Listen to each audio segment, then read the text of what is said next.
cuál es la realidad en la que vive Rovirosa y en la que va a plantear él pues todo su planteamiento en la parte económica, porque él se sentía vocacionado hacia este campo. La España en la que, de principios del siglo XX, es una España empobrecida tras la guerra civil, por una guerra feroz, que tras 3 años dejó al país completamente arrasado. Se impone una férrea dictadura y la posguerra fue peor que la guerra.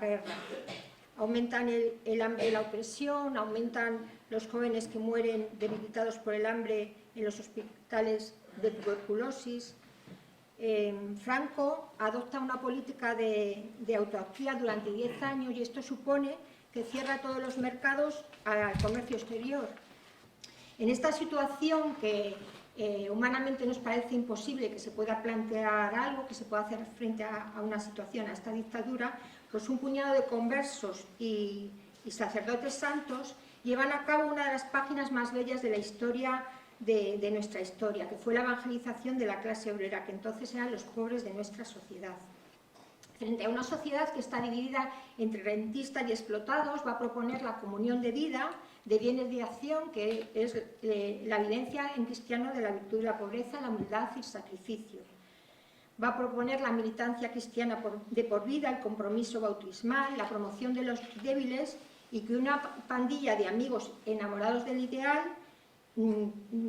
transformen este mundo de esclavos y oprimidos en un mundo que sirva según el plan que ha querido Dios. Rovirosa lo que va a hacer es una crítica tanto del capitalismo como del comunismo, aunque se va a centrar más en el capitalismo porque era el más aceptado por el cristianismo de mentalidad burguesa en el que él estaba. Dice, el capitalismo se fundamenta en el arrendamiento de todo tipo de bienes y niega la propiedad. A este sistema él le llama cenerismo. El cenerismo viene de la palabra cenus, una palabra latina que significa interés. Entonces, él dice, el sistema se fundamenta en acaparar todo tipo de bienes, de todas clases, más allá de las propias necesidades, y dice, todos los bienes escasos entran en juego. Él dice, dinero, tierras, casas. Ha habido un largo periodo de la historia donde la usura ha estado condenada y las legislaciones la prohibían. La Iglesia desde el principio condenó el préstamo a usura, porque era como aprovecharte de la necesidad del otro y apropiarte, como ha dicho Berto, de su trabajo. Se da el movimiento de la enciclopedia en Francia, que Francia era país católico, y empieza a minar los sentimientos religiosos. Y los gobiernos van poco a poco admitiendo en sus legislaciones el préstamo con intereses.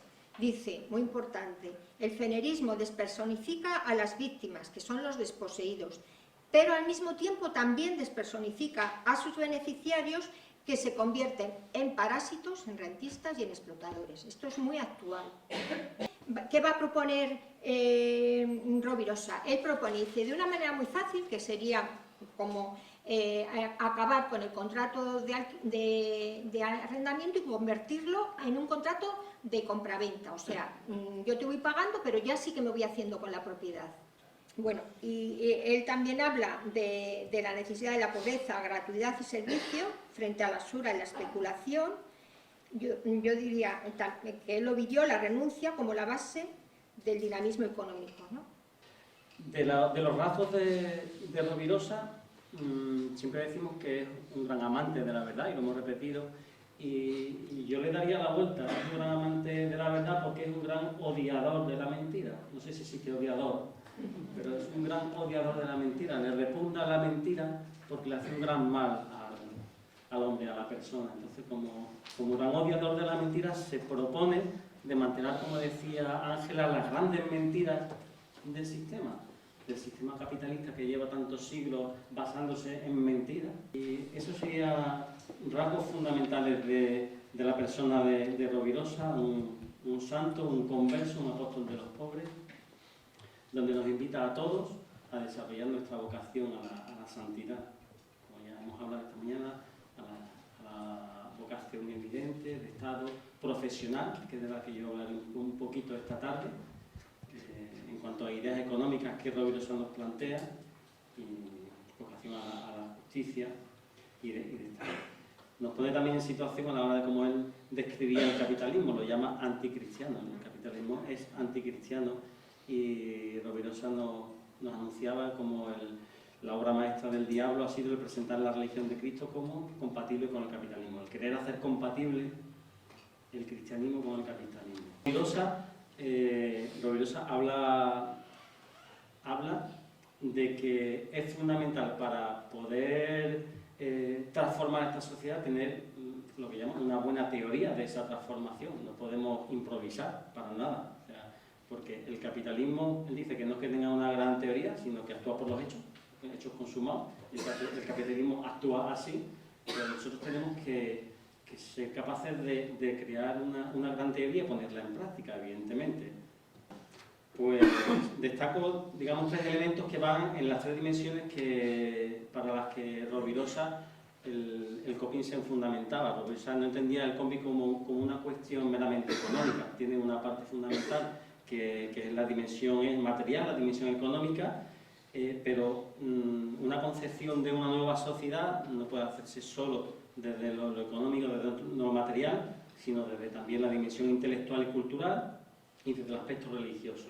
Y por tanto lo que hay que defender es un sistema donde el derecho de propiedad sea a la medida del hombre, como nos anunciaba, que sea capaz de cubrir las necesidades, de garantizar la libertad y de garantizar la dignidad de toda persona.